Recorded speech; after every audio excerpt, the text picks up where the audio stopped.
Ladies and gentlemen, please place your attention on the stage. In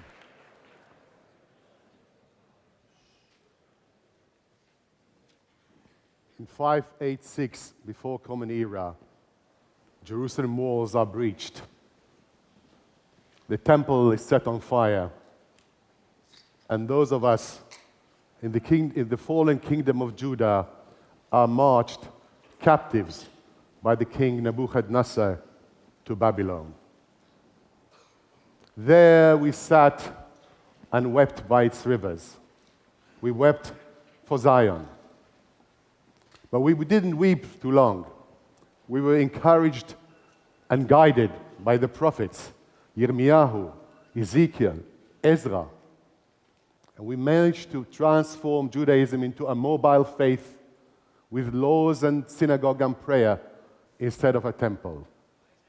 And that kept our identity for the long exile and a diaspora of 2,500 years. Those of us who stayed in Babylon and in the East had to negotiate their safety and their prosperity with umpteen kings and sultans, with empires, and we outlived them all. We built a civilization. We wrote the Talmud.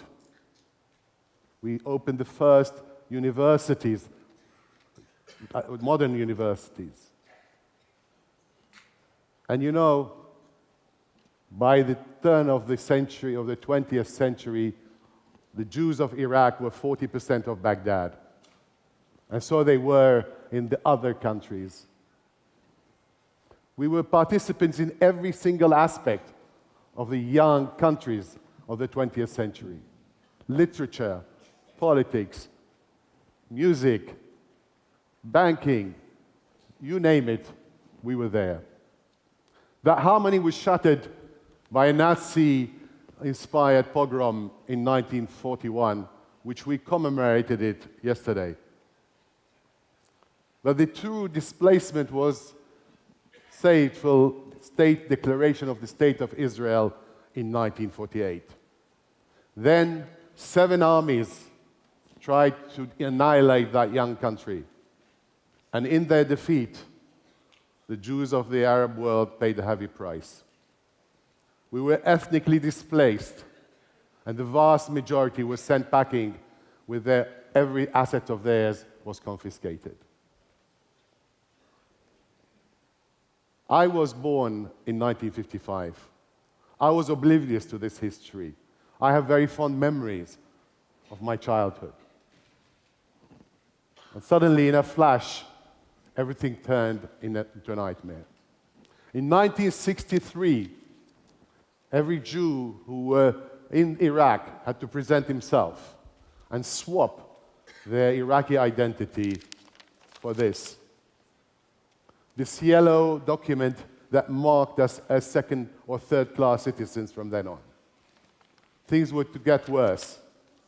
On the eve of 1967, another war of annihilation, we knew already, instinctively, that we will be paying a heavy price whether we win or we lose.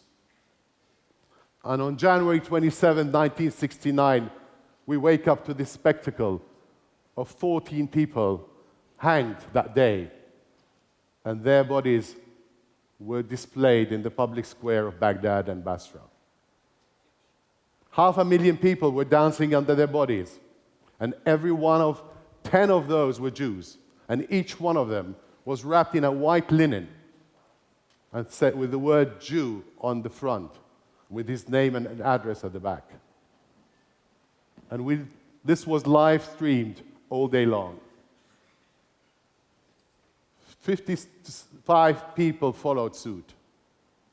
And only by the grace of God, in 1971, 1,900 Jews were able to escape through the Kurdish mountains of North Iraq. And I here greet and salute the Kurdish people for standing. They were the only one who could have stand with us, and they did so then.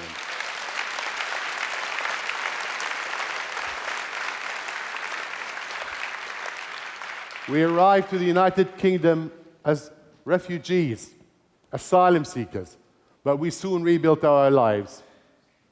My father, the lawyer, found a job within 2 weeks, packing T-shirts in the East End of London.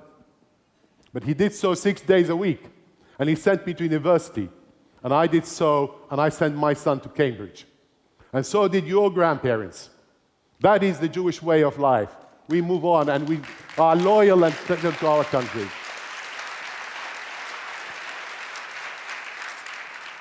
This is the story of 1 million Jews in the Arab world. And if you want to understand the Middle East, and if you want to understand Israel, then it's not only need to hear me, but you need to incorporate it into the history, into the curriculum of your schools, into the same way as we do with the Haggadah Pesach.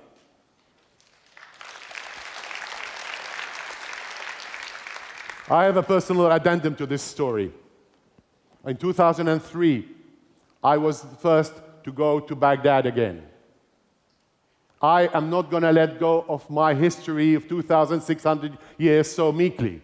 I am not letting go of shrines of 5 biblical prophets, or the cemetery where my grandfather is buried, or the school, or the Tigris and the Euphrates with which I drank, or the good people of Iraq who protected us and worked with us for hundreds of years before. In 2015, I bought a home there. And I hear a big scream, a silent scream from you. Why? Why would you do that? And I tell you why I do that. I do that because I don't think the last chapter has been written yet. And I think there is a post-exile role for the Jews of Arab countries and for all of us to work with our neighbors, the Arabs. I believe so. And for this, I am ready to risk my own safety. But you know what? Otherwise, the risk is higher. To let this space be occupied by extremists and anti-Semites in our absence would be much more dangerous wherever we are.